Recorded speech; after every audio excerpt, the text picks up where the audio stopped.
Hej og velkommen til afsnit 3 af hvordan man passer dyr. Pauline er lige i gang med at tage sengen.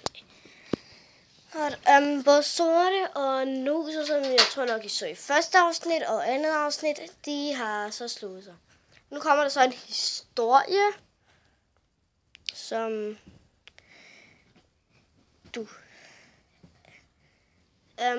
I pauser lige og kommer tilbage. Jeg skal lige spørge Pauline om noget. Og grunden til, at I kan se, at jeg har ridebukser på, det er, fordi vi har været til ridestævn. Nej, ikke ridestævn. Det er på grund af, at jeg har været til ridning, og Pauline har så været med. Nå, vi skal lige... Nu så han kagehoppe. Nej, nu så kagehoppe, så det bliver Sorte, der skal hoppe.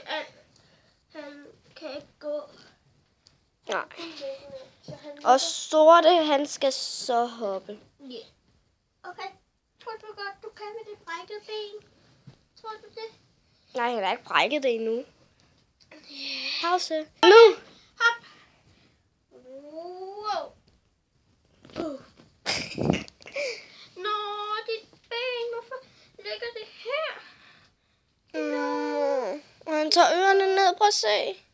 Nå, hvor er det sødt, dit lille ben. Han er så sød ude på telefonen.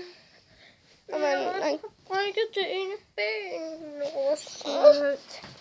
Og sådan gik det. Ja, så og det var bare udenfor om en snor. Ja, nu skal du ned. Vi filmer den lige tilbage, når vi har fundet et eller andet. Hej.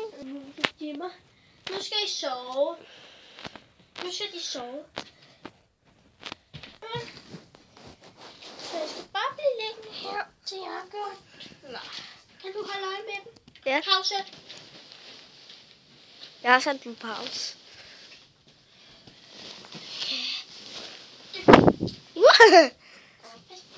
Lille.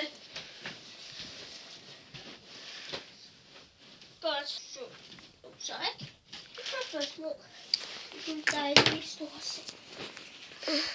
Så kommer du. Så jeg skal bare ligge og sove her.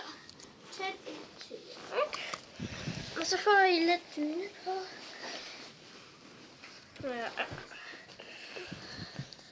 Ja, dygtige nu så. Hovedet skal op. Op med hovedet. Hvis du ikke har hovedet op, og så du kan se noget.